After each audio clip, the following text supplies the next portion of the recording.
My name is Eleanor. I am on the board of directors of the Renaissance Community Co-op, and I want to thank you so very, very much for taking time to attend our session. I hope you do find it beneficial and helpful, and be glad to answer your questions. And before we get started with the presentation, gonna let my coworker. Hi, I'm Floyd Guidry. If you haven't read my bio, I'm one of the members of the board, and I've been on board since October of last year, and I have a lot of passion for what's going on, and I'm very excited about the project, and hopefully we'll get it going at the end of the year and keep on rolling and hear some great things in the future. We both, Eleanor and I, will alternate on the presentation, and she will go first, ladies first, of course, and I'll be second. All right, I would tell Floyd BS on that. It's just that I've been with the Renaissance Community Co-op longer than he has. That's why I get to go first. So don't listen to him. He's not being gentlemanly at all. Okay, now, one thing I do like to say is that I am so passionate about this co-op because this is my community. Okay, as I told the earlier group, I recently last week received a notice from the planning committee of the city regarding rezoning.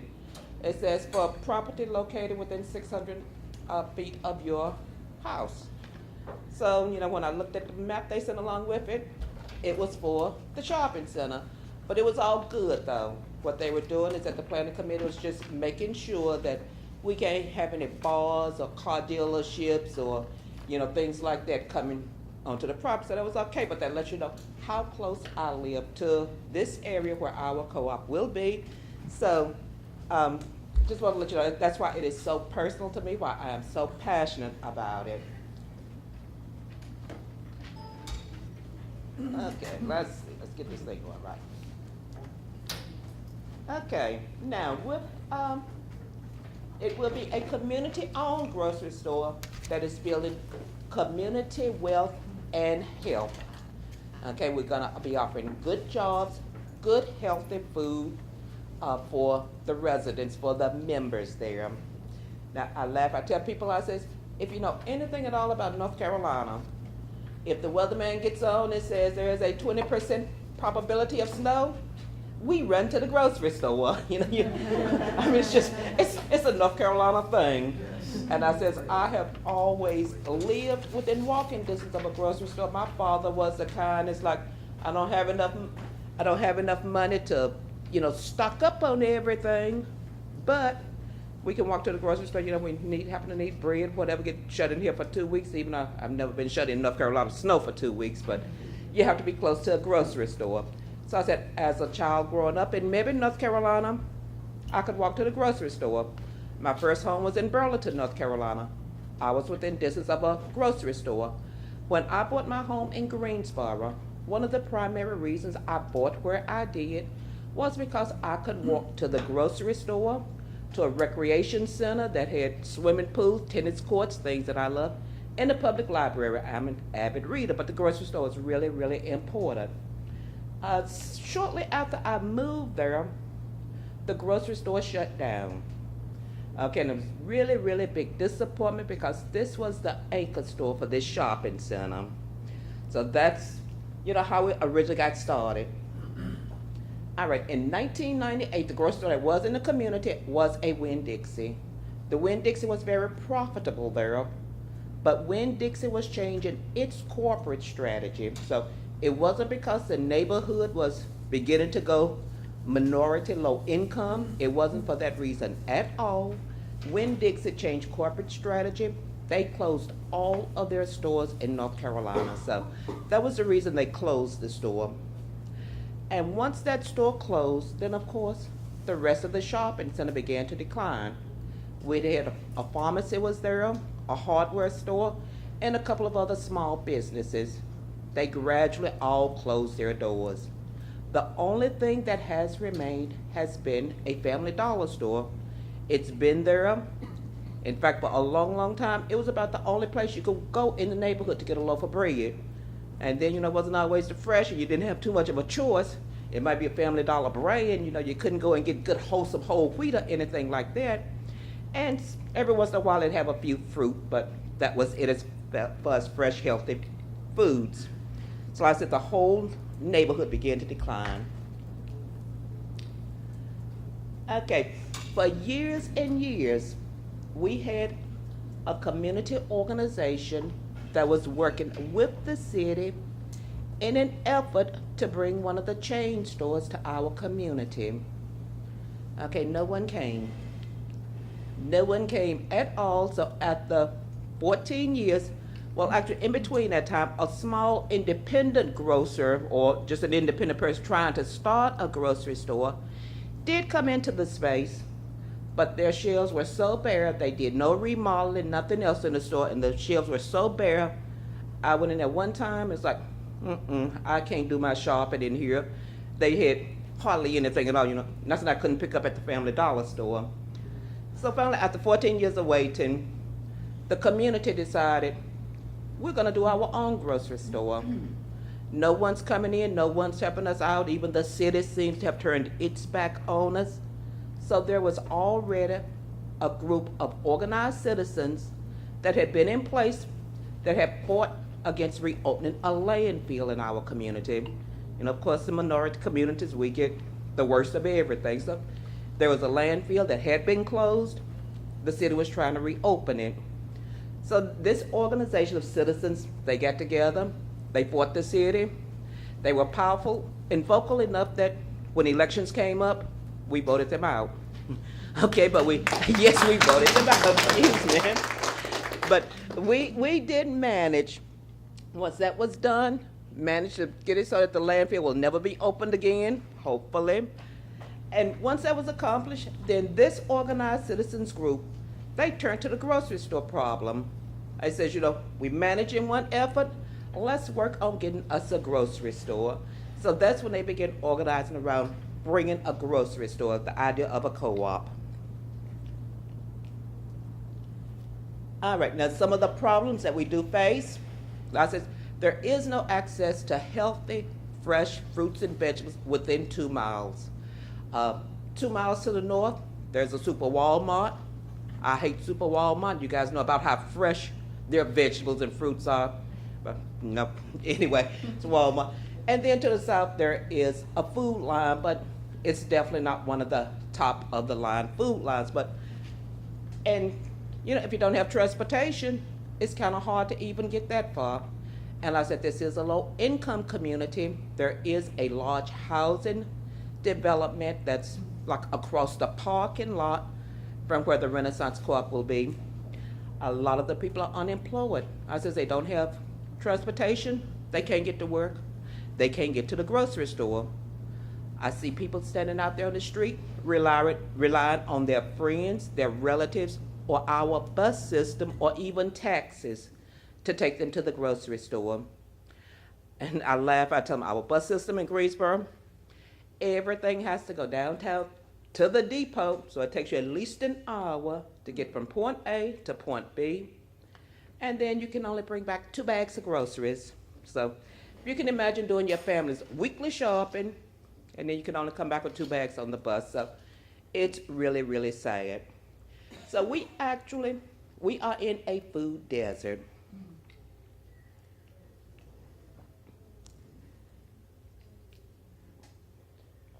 All right, it's not liking me. Oh. Okay, all right. Okay. As I said, the area is a food desert. Closest grocery store, about 2 miles away. I said a lot of the area does not have reliable transportation. We have a large population that live on low or fixed incomes. And you know, I know a lot of people think, you know, when you say fixed incomes, you know, they think receiving, you know, benefits, welfare benefits or whatever. I'm on a fixed income because I am retired. And you know, this year, Social Security decided we didn't deserve an increase, so I'm on a fixed income. There are a lot of retirees in this community. There are also a lot of welfare recipients, but just a lot of people on fixed incomes. So that's one of the reasons that we'll determine that our store will be affordable prices. Okay, now some of the things, the lack of healthy food, some of the problems that it causes, obesity, and this is in our neighborhood. Okay, this is Northeast Greensboro. This is not all the way across the city or the state, Northeast Greensboro. Obesity, 29.6%. That's about a third of the population that's obese. Childhood obesity, 15.5%. Diabetes, 10.1%. Unemployment in the neighborhood, 18.4%. And SNAP participants, 17.1%. So as you can see, great need for assistance in the area. And a lot of this is definitely caused by the lack of healthy foods. All right, so what do we need? We do need a full-service grocery store. I told them, with the Family Dollar that's always been in the shopping center, since then there's been a Dollar General store that's come up in the area. It's like Dollar General stores are everywhere. And then there are 3 or 4 corner markets, a gas station combined, that sell a few fruit, some bread, eggs, but you can't get green salad, so you can't get a variety of fresh products. And so it's like really does not meet the needs of fresh, healthy foods. We need greater economic opportunities in this community. We need good jobs. We need a way to retain the profits and put them to work within the community. And opportunities for people to build the community that we want and need. And actually, the co-op will be addressing all of these issues. Like I said, we plan to bring good jobs, good paying jobs, decent jobs. And it will actually be up to the owners as what will be done with the profits. Once our store is up and successful and profitable, the owners, the member owners, they own this store. So it will be up to them. It will be a group decision of what will be done. And we do plan on hiring people from the community. So, and hopefully, we'll be able to reinvest in our community, whether it's bringing more equipment to the area, the recreation center. Someone had talked about furnishing a high school band with new uniforms. Lots of things that we can do with any profits, but of course that's down the road a bit.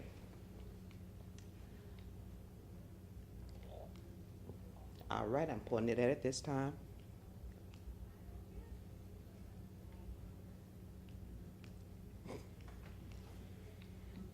Okay, I have to do it on the computer. There it is. Okay. All right, what enables us to solve these problems? An organized and committed community that is willing to work together. Passionate and dedicated community residents. Energized community of leaders who have a track record of creating solutions. Smart, creative, and dedicated people from our youngest to our oldest. Like I says, we do actually have community organization that has been together, may have been different names for different purposes since the late 1990s. So it's like it has been strong community organizations. We haven't been working on the co-op for that long, but it has been a good, tight, organized community. And that's one thing that you have to make a co-op successful. It's like, you cannot be outside the community and come in and tell them what they need. You've got to have the help, the dedication of the people that live there that can say, this is what I want for my community. So like I said, I'm really passionate about it because it is my community. It's where I live. All right. Floyd, you're going to do your thing right now? Thank you.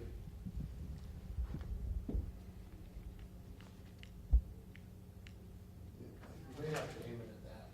There's like a black box on the table, I think. Try hitting enter.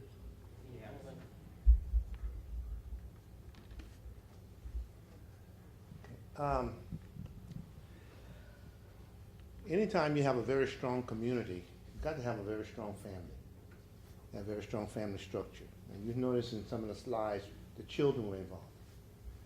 And the young generation brings the energy, and the older generation got the wisdom.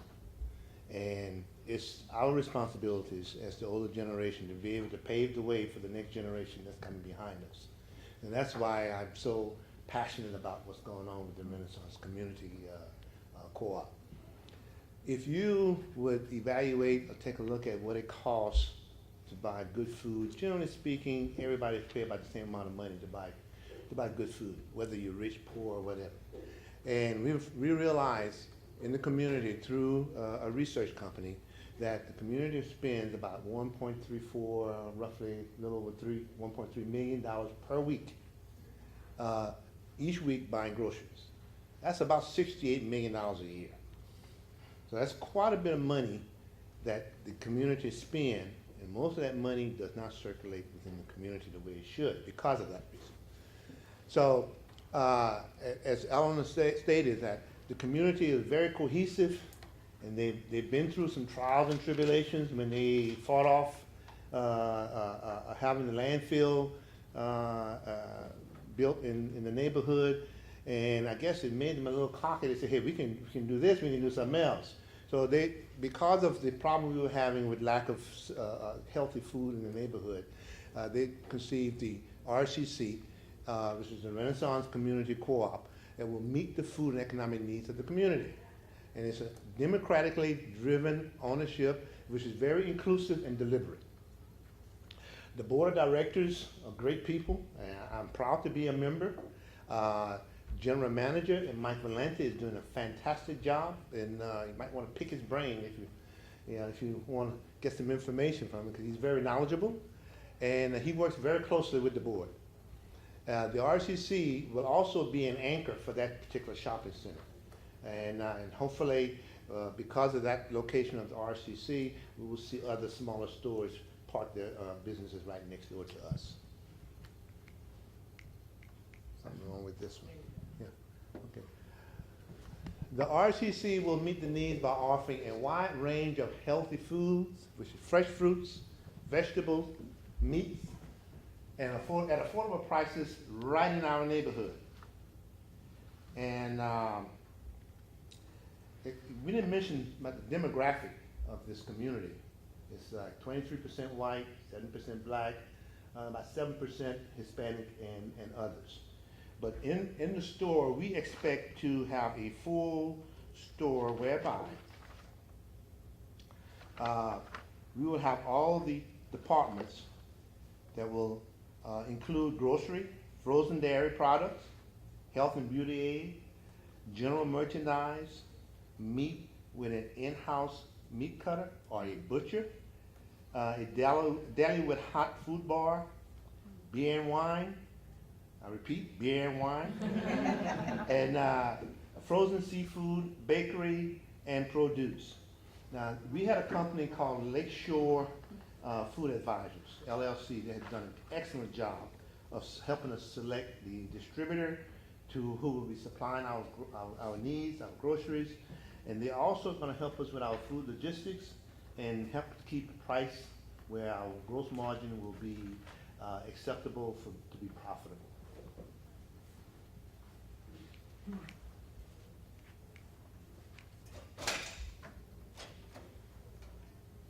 The RCC will meet our needs. We will offer decent jobs with good pay and benefits. The lowest starting wage will be $10 per hour, which is about 40% higher than the North Carolina prevailing wage. If you look at those particular jobs and you get the average wages for employees in those particular jobs, $10 per hour is higher. And the majority of the jobs will be filled by the people from the community.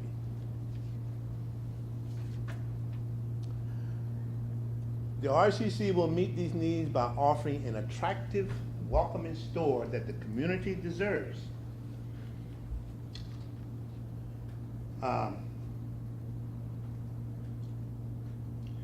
We will be open 12 hours per day, 7 days per week. And we expect our store, may not be exactly like the picture here, but but it's gonna be pretty close to it. Next slide. The job that will be created, and the wealth that will be created, we figure that within 3 years, we will put back $2 million into the community, create 28 jobs, and become profitable in 3 to 4 years. The majority of the stores that we employ, of course, will be from the community. The profits will be returned to our community. And last but not least, the store will never leave because of a change in business strategy. The store will stay in the community. Okay, next slide. Within 20 years, we expect to see $16 million into the community. Salaries and benefits paid to people from the community will be $16 million. The profits reinvested in and under the control of the community in 20 years will be about $1.6 million. Well, exactly what's going to be done with that money at this point in time, we don't know. It could be left up to the community or how it's going to be managed.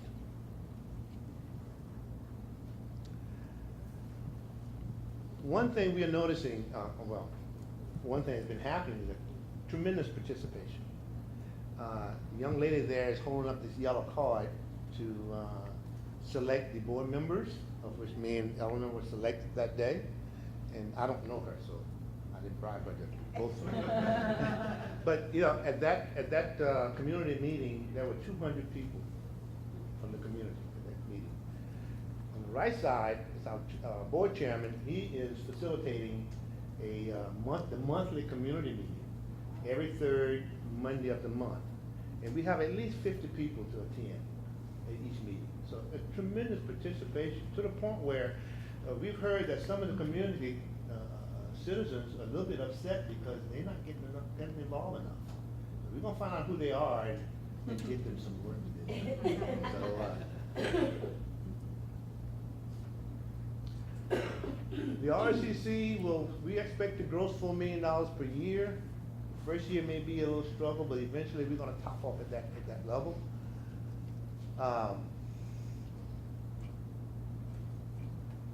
Of that $1.3 million I mentioned that's being spent each week, we are saying that if we can capture 5% of that market, 5% of that $1.37 million, that we can do $4 million per year in profit. And that's not a very large percentage. And if we can raise that to 6%, that would be fantastic. And that would be our goal, to increase that. But we didn't do all this all by ourselves. We had a lot of help from a lot of people involved, even some church members. We had detailed financial projections. It was crafted by the help of Uplift Solution. Lakeshore Food Advisors told us what type of product we should have, how we should stock our stores. CDS was a big help, and of course you can't say enough about self-help. They have done a fantastic job for us, and Shared Capital Cooperative. And we know that we're going to be profitable within 3 to 4 years.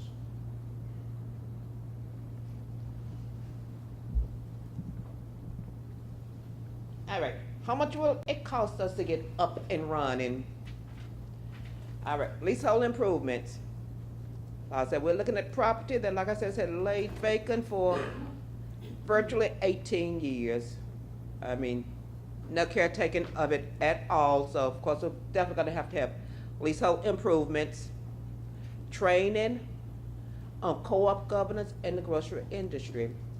There is absolutely no one on our board that knows anything about the grocery industry other than our general manager. But as for the board of directors, this is new to us. Okay, this is totally new. We have got to deal with, transitioning from being governing board to supporting our GM, and what he's gonna have to do to report back to the board as a responsible employee. So we have to have lots of training on that type of thing. Equipment. We've got to buy virtually everything for this store.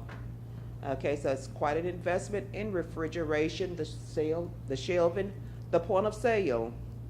We have progressed to the point that we have ordered some of our refrigeration long lead items already, so they're on order. We're, trying to make sure that things that have to be built in during the construction phase, we're gonna have them there so that we don't delay the process or cause additional costs later on. Our inventory, and I told him this part I found fascinating. I was talking to Mike one day, and I says, I can't imagine how you go about totally stocking a grocery store. I just can't imagine. If I was working in a grocery store and I saw that the inventory was getting low on, bread or eggs, okay, yeah, I can handle that. But you think you're going from absolutely nothing, from stocking soap bars to filet mignon. And don't forget the organic and healthy stuff in between. So I said, that to me is a phenomenal job. So we've definitely got to stock up. And as I said, when we do our soft opening, we're gonna have to be ready on day one. This neighborhood has waited so long that we can't go in there half stepping. We can't go in there with understocked shelves and not the things that the community has said they wanted. We've got to be ready. So it's gonna be quite a job with the inventory and quite an investment. Of course, we've had professional fees. Our architects, designers, the data systems experts, so we've had those fees. And staffing before opening day, plenty of training. One thing that is very, very important to the board and to Michael as general manager is customer service. We want every customer that walks through those doors to feel like, I'm at home. This is where I want to show up. I am quite comfortable. I was greeted with a smile when I entered the door. I mean, I get so frustrated, when I go shopping and the clerk is like, why are you bothering me? And I just hate it when I get attitude. So that's one thing that all of our associates will have loads of training.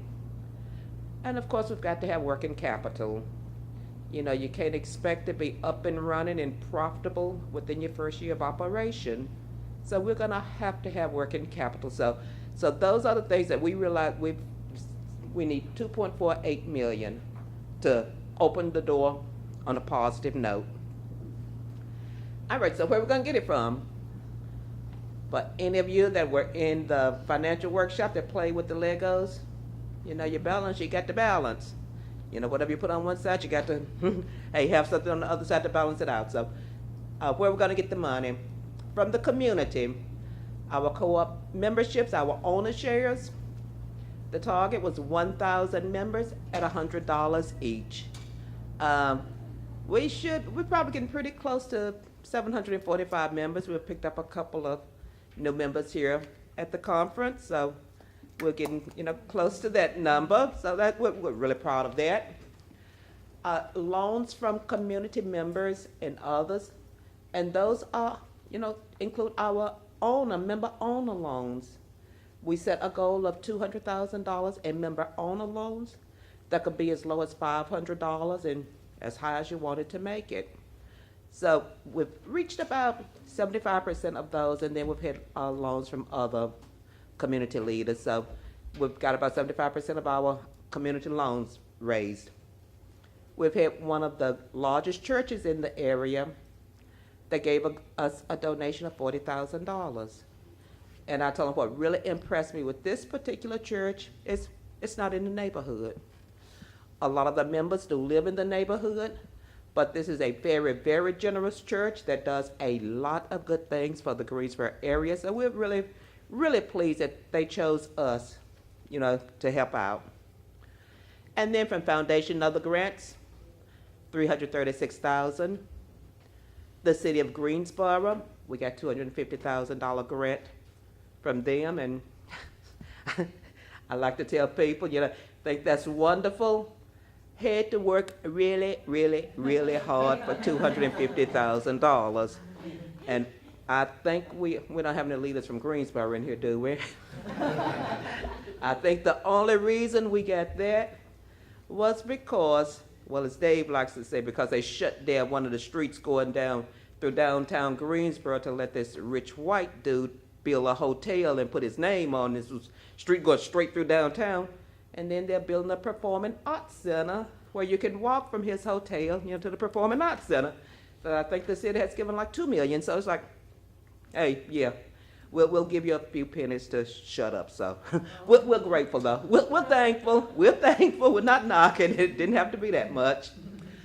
All right. And then from self-help. Self-help has been extremely generous with the leasehold improvements. As you can see, we have an allowance of $590,000. The law says this building will definitely need that. So they've been extremely generous to us. The CDFI lenders, Shared Capital Cooperative, $480,000. And then from Regenerative Finance and the Thinking World, our investors, $400,000. So altogether, that's how we plan to get to our $2.48 million. And we don't have every penny of it in hand right now, but we are extremely close. We're close enough that you can taste it. So we plan on the store opening on time without us having insurmountable debt. Okay? Can I ask a quick question? Sure. So what does that investors mean? What is that?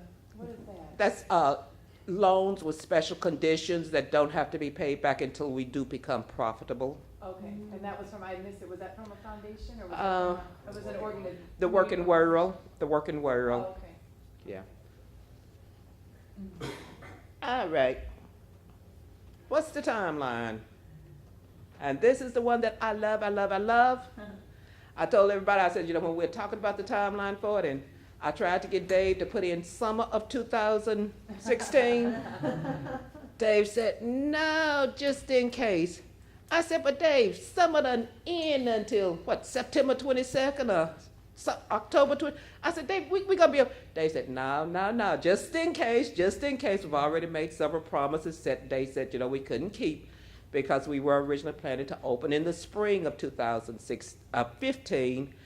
And we ran into, several major issues with self-help acquiring the land, getting all the required city permits and everything else. So it's been delay after delay. But so right now, we are extremely optimistic about late summer, but we're definitely saying by the fall of 2016.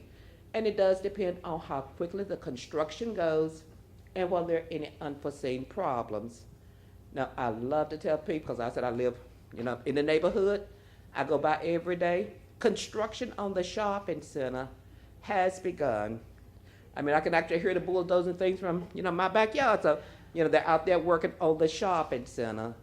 We just signed the lease for our portion with self-help earlier this week, yesterday or day before. And Mike tells us that he signed a construction contract just yesterday. So we should be getting started on the actual shop on the co-op very, very soon. So things are progressing. Yes, thank you. So they are progressing. We are really proud of all of the hard work that has gone into it and the assistance that we have received from everyone, but especially F4DC. They have been tremendous. I said, eventually we would have gotten it done by ourselves as a community, but they have really made it possible for us to get it done within a reasonable amount of time. So really, really proud of it. Right. Well, can we do it? I bet you $1 we can. Yeah, we have the know-how, we have the energy, we have the commitment, we have the passion, we have the expert. I mean, I can't see any reason why we can't make it happen. Of course, we're going to run into some obstacles. We're going to run into some problems. We're going to have some roadblocks. That's all part of starting up a new business. You're going to run into those. You're going to have those things. We have an engaged and a very talented board of community members. We have 733 plus dedicated imaginative community owners. We expect to have 1,000 by the time we start up the store. And we're going to grow that from 1,000, and maybe in another couple of years we may have 1,500 or more. We got great technical support from experts in the co-ops, community organizing, finance, developing full-service grocery stores. I mean, the fund for democratic communities have been, I just cannot overemphasize how helpful they have been. They have been our guiding light throughout this whole project, and we depend on them for expert and guidance. Uplift Solution and Lakeshore Food Advisors, they were the grocery experts. They've been a tremendous help. We got a great general manager, experienced and talented general manager, and Mike Valente, and he is so good and ready to go. He sleeps with his cap on. And I got a picture to show it.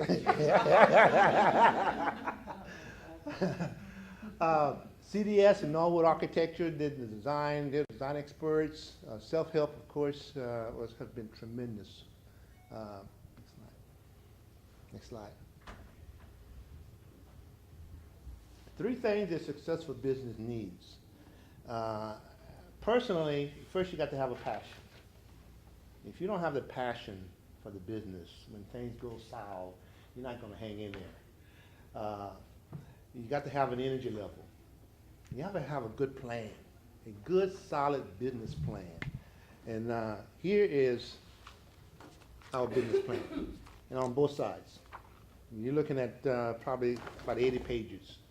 And all this was done before I came aboard. And Bruce did a fantastic job with the business plan. Got to have good sound management. We hired a highly experienced, talented general manager who came aboard with us last August. Lakeshore Food Advisors, they assisted in negotiating contracts with primary and secondary distributors. The board and the owners are in constant learning mode to understand their part in a good governance. I am a member of a governance committee. We have the board, and we have numerous committees that reports to the board on certain tasks that has to be done. And it's required that every board member has to be on at least one committee. And the person who chairs that committee don't necessarily have to be a board member. It could be someone from the community. So we are constantly doing things, and we got a lot of branches, that's active and supporting the board.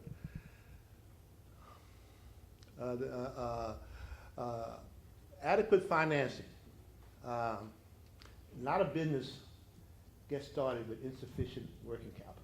That's usually the major problem.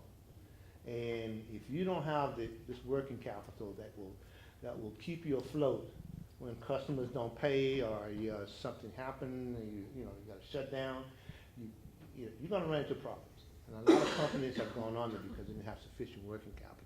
That's not going to be a problem for us. Our financing will be adequate to the point where we will have sufficient operating capital to cover debt service, initial losses, even shortfalls in revenue projection as high as 9.5%. In the business plan, we have the best case scenario and the worst case scenario. And you need to be able to handle the worst case scenario. That is the worst possible revenue, the lowest possible revenue you can get, and at the same time stay afloat with your business. So we're saying that we have a shortfall of 9.5% of revenue. If the labor price goes up 17%, or the cost of goods goes up 9.5%, we have working capital to be able to handle that until we can make life better for us and cover all these increases. And of course, you got the other contingencies. We don't know what certain things that can happen, so we've got a line item for contingencies just in case something comes up and we have to spend some extra money. In other words, we have adequate finance to survive the initial ups and downs. Look at what we have accomplished so far. 50 to 120 people attend monthly RCC community meetings. That's the meeting I mentioned earlier, where every third Monday of the month, we have a community meeting that's chaired by the chairman of the board, and he gives a status of what's going on with the RCC. Once the store gets up and running, we continue to have our meetings, let the people know, the community know that what the store is doing. And of course, Mike would have a lot of input as to what's going on as well. We're going to have consistent, positive media coverage and citywide relationships. We got a large and growing online following, and of course that construction is ongoing right now. Next slide. Look at what we've accomplished so far. We've already raised more than 2.4 million of the 2.48 million dollars, and RCC is coming to Phillips Avenue. It will be there.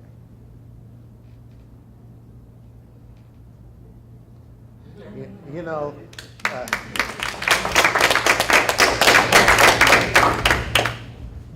I think that picture says it all. Go back one. Hit backspace.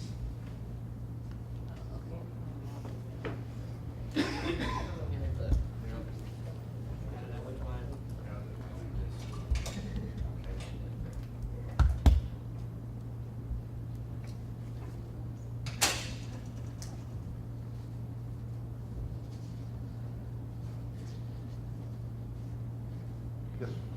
Yeah. This is our chairman of the board. He's walking through and visualizing what's going to be like when the store is in operation.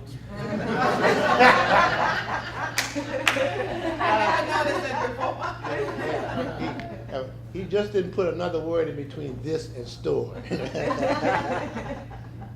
But he has been a leader from the beginning. He's done a fantastic job for us, and we got a lot of regards for Jimmy. That's the end of it. Okay. Yes, I want to thank you for your patience and let us share our experience with you. And we got a video we'd like for you to see and enjoy. So sit back and enjoy it.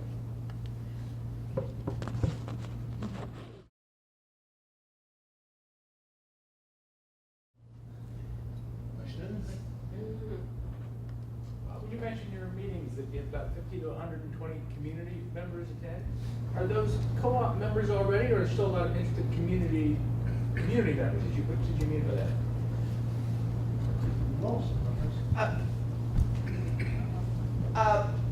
Everyone in the community is invited that happens to hear word and know about it. And we do try and advertise as much as possible and hope when people do come that they will sign up if they're not already a member. So are you finding a lot? That's a pretty good turnout. Are you finding most of them still haven't signed up yet, but it's interest? No, actually, most of them are members, but let's say, for instance, if I happen to be going and my sister's coming by and I say, let's go over to the meeting. So, you know, sometimes our members will bring somebody along with, but most of the participants are already members. But we're always trying to get new ones. Oh, yeah. And we don't care where you live, we'll take you from right here. Anytime I bring some application back with me, and I mail them to my sisters and brothers and tell them to be out of state. Sure. Yeah. What, besides giving updates on what's going on with your planning at those meetings, what do you do to keep the community engaged and entertained or whatever? Is there food? Is there any kind of entertainment? Okay, the question is, what do we do, you know, other than the monthly meetings to keep the community No, engaged? At the monthly meetings. At the Other month- than the business that you talk about, what is, you know, Oh, why do they okay. keep coming back? Oh, okay, we do have snacks sometimes, not at every meet, but we have snacks. Sometimes we'll have actual full meals, or we'll have potluck. So we try and do something, but most of the time it is a business meeting. Special occasions, yeah, we'll go all out, and like for the Christmas one, we even went to a different location because we were expecting more people than what the church would usually hold where we have our meetings. So And sometimes we may have visitors that may come. On one occasion, one meeting I attended, there were two Vietnamese when the United States touring the area, and they were very highly interested in what we were doing. And they came to our meeting last fall. Do you ever have guest speakers or anything like that? we do on occasion, we do. And one thing, sometimes our meetings may be joined with the concerned citizens of Northeast Greensboro, because at one of their meetings, was it from the Democratic Fund, where they're suing the state of North Carolina? I mean, over trying to redistrict some, democracy, Democracy NC, that, they had come in to speak about something that was going on that impacted the community. So, we will have guest speakers if someone is appropriate. And now, with the political season, if we've got people there that are running for office, they're welcome to stand up and give their views. So can I say something to that question? yes, ma'am. So, Eleanor was saying, and she's right, that we do go over business every month, and lots of times and there's a picture here too that shows that we'll get input on various things from the community, but we don't have to do a lot to get people there. We don't have to dangle the carrot of food or entertainment or music. This is their thing. They're invested in it, so they come. Okay. Okay. Kind of two questions. The first question is, we're in stage 2 with Fertile Ground. What did you all do at stage 2 to kind of keep gaining more member owners? Okay, now, we actually had, and I'm not on the community outreach committee, but they've had door-to-door campaigns, actually, I think, going around to the different businesses, the little barber shops and beauty shops and everything else that are there in the area, like A&T, A&T has fabulous homecoming. They actually had a tent and table out there at the homecoming taking in applications. So, trying to do as much community outreach as possible. Jay, our director of the board, every time he leaves his door, he's got a handful of applications. So no matter what he's doing, he's always in recruit mode. So it's really been a lot of, outreach, a lot of people that have just heard about what we're doing and just really, admire the thought that this poor minority neighborhood is going to do a co-op. So they've just, come out and supported us, because a lot of our members are all across the city, all across the state, outside the state. Because I said we had a couple of members sign up, here today. And while you all were in transition of getting ready to open your store, what did you all do to keep your member owners that you had engaged? Did you have any issue with engagement? Were they always just invested in the same thing? We don't have that problem at all. we really don't have it. I mean, like I said, we want a grocery store. We want it so badly that. And that's the beauty of a community-owned grocery store. You don't have to do very much to inspire the people to come, because they will take ownership. They will enable themselves, to attend meetings and contribute. If you've got people that you can get involved, you have some, of course, that will sit on the sidelines and not going to do anything. But if you've got people that, if you can get them involved, then, yeah, we really don't have that problem. Okay, how about you first? I just have a question about do you have a conventional food, organic food? How do you, because I know you're talking about it being in a low income area, and how do you even source that if you want to have more conventional, or is that? I'm just really fascinated by that, because I think our store, we're kind of a suburban store, we want to go mixed. Well, I'm going to tell you, like I told the earlier group, I like my collard greens with fat back meat, okay? I like my fried chicken. we are going to be probably, and Mike can tell what the percentage of blend will be, but I would imagine it will be more traditional than the organic natural products. But then we're going to be trying to educate our customers, our clients, on more healthy eating. So hopefully, over the years it'll change to more healthy. But the community decided what we wanted our store to look like, what we wanted it to carry. So it's like we didn't just leave it totally up to someone wanting to open a co-op company and say, we want organic natural foods. We want to mix that. We know we'll buy. And to speak on that a little bit, it's one of the classes we had yesterday was talking about there are a lot of distributors out there, and those distributors do have the capability to provide with all your needs, both conventional and natural foods. So even if you're not in a position to be able to split and have multiple distributors, some of the conventional distributors do have relationships with the UNFIs and the KEs of the world, and able to cross-dock, and you still do get a lot of their products through the same distribution center. So there are a lot of choices and a lot of availability, to the point that you can even have them, they need your business as much as you need theirs, to be able to have, you can have them both, compete with one another, so you can get the absolute best product mix at the prices that you need. So it's actually much easier than you would think. Okay, Yeah, great. and we do have Mike's business cards, you know, if you want to contact him later for more information Okay. about that. Yes, sir. First off, I'd like to applaud your efforts of staying in the community 14 years without a grocery store. I'm from Canton, Ohio. It's right in the Rust Belt, and major flight has happened because of that very thing. So kudos to you. When you guys did your study and found about $1.34 million per week on groceries, how many people are in that neighborhood that you're servicing? Okay, the Census Bureau within the zip code has 44,000. Okay. There are officially in Northeast Greensboro 27,000 plus households. In the 2 mile radius that the market say is 37,000 people. Yeah, and I said, and I was talking households, so you know, think multi-families and everything else. And actually, the area borders another little area, McLeansville. McLeansville has a grocery store, but if you live on that side of McLeansville, you're closer to our co-op than you'd be to the grocery store. And then Okay. I forgot to say 2 parts. Mhm. Another off-subject question from that is how much does working with an advisory service like Lakeshore end up costing?